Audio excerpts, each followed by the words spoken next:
A história da educação brasileira já passou por diversos momentos difíceis e de intensas lutas para conseguir realizar mudanças nas escolas do país.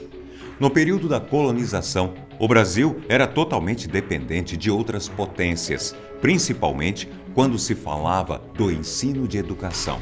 Por isso, tivemos várias influências, como o ensino francês. Os jesuítas sabiam que não seria possível converter os índios à fé se não fosse pelo aprendizado da leitura e da escrita. Assim, a educação passou pelo Império, pelo início da República, pela ditadura militar, até chegarmos ao modelo atual. Da palmatória até os tablets, conheça as 5 mudanças nas escolas do Brasil desde o século XX até hoje. Número 1. Nos tempos de nossos avós. No início do século XX, as escolas tinham métodos de ensino bastante rigorosos e a maioria dos estudantes faziam parte da elite brasileira. Qualquer outra criança ou jovem que fosse de classe baixa não tinha condições de estudar. Os estudantes sofriam grandes pressões em sala de aula quando não conseguiam aprender alguma disciplina. Além disso, os professores podiam castigá-los de várias formas, fosse por mau comportamento, quando alguém não fazia lição de casa, quando brigavam com os amigos ou sujavam as roupas. A palmatória era um instrumento usado para bater na palma das mãos desses alunos, e eles ficavam com as mãos machucadas e cheias de bolhas de sangue.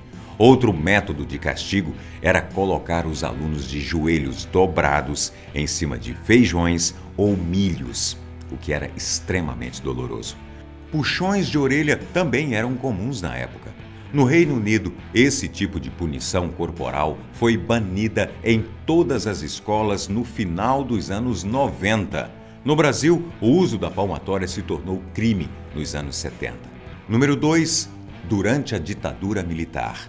O período da ditadura militar durou 21 anos. Nessa época, as escolas eram um alvo do governo, como forma de controle e espaço para doutrinar crianças, jovens e adultos. Quem tentasse contrariar ou intervir em relação aos comandos e interesses políticos era castigado severamente. Durante esse governo, a vida cultural e intelectual dos brasileiros foi silenciada, pois vários livros, filmes, peças de teatro e músicas foram censurados e proibidos. De acordo com o jornalista e escritor Zuenir Ventura, durante os 10 anos de vigência do AI-5, mais de 500 filmes, 450 peças, 200 livros e 500 letras de música sofreram veto. Para ter certeza de que ninguém estava burlando as regras ou falando mal do governo, as escolas tinham escutas nas paredes.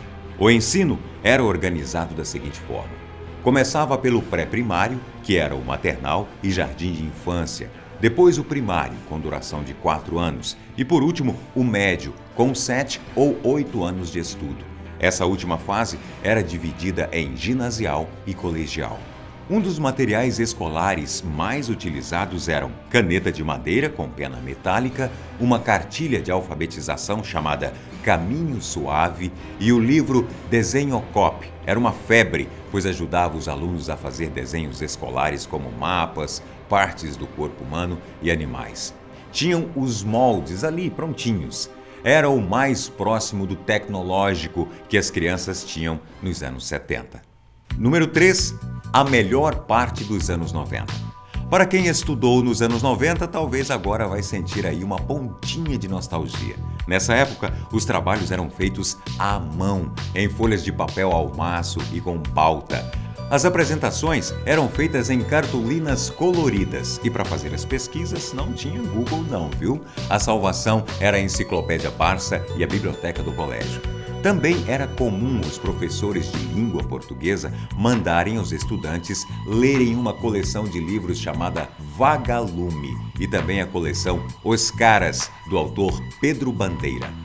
Como ainda não existiam as redes sociais, era comum os alunos trocarem bilhetinhos entre os colegas, bater tazo na hora do recreio ou brincar de elástico.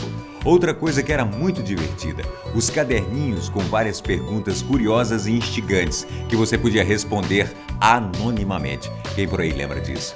No final do século XX, o relacionamento entre professor e aluno se tornou maior. Porém, a forma como as disciplinas eram ensinadas deixava os alunos cada vez mais desmotivados e impacientes. Esses foram um dos primeiros sinais para mostrar que os alunos queriam novas formas de aprender e já estava passando da hora das mudanças chegarem. A chegada da tecnologia foi um fator de extrema influência para isso. Número 4. Tecnologia na sala de aula. O século XXI é marcado pelas descobertas científicas e pelo boom da tecnologia em nossa sociedade. Isso também atingiu as salas de aula em todo o país. Só que ainda é muito difícil os professores se adaptarem com o mundo da web, já que a maioria ainda está acostumada com o método de explicar um conteúdo por 2 horas seguidas, sem o apoio da tecnologia como forma dinâmica de ensinar os alunos. Por isso, é possível ver tantos jovens publicando pela web o inconformismo e impaciência com os professores. Só que existem casos bem desagradáveis de professores que já pegaram seus alunos falando mal deles pelas redes sociais. Por exemplo, um garoto nos Estados Unidos publicou em seu Twitter o seguinte: "Te odeio, Sr. Torrance. Você disse que a prova era na quarta, então nos dê na quarta, não na terça. Hashtag você precisa de um calendário, hashtag vai se ferrar." O professor tirou um print desse tweet e colocou como papel de parede em seu computador para mostrar em uma projeção na sala de aula e envergonhar esse aluno. O novo lema dos professores do século XXI é a seguinte frase: "É preciso olhar para frente antes que fiquemos para trás." Número 5. As escolas de hoje.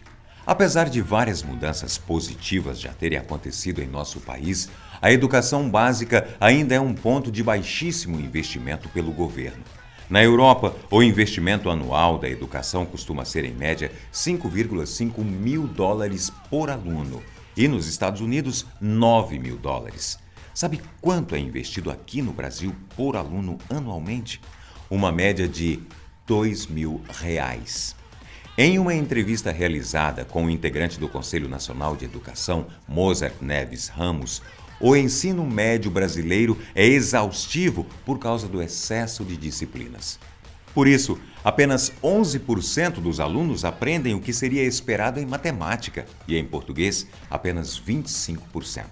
Esse método de ensino não dialoga mais com o mundo dos jovens e, por isso, 40% dos alunos que desistem de estudar fazem isso porque se sentem desmotivados.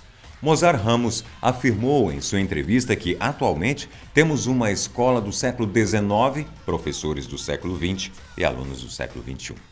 E aí, concorda com isso? Uma coisa não podemos negar: a educação é muito importante para qualquer nação e o ideal é que fosse mais valorizada. Até o próximo vídeo, te espero.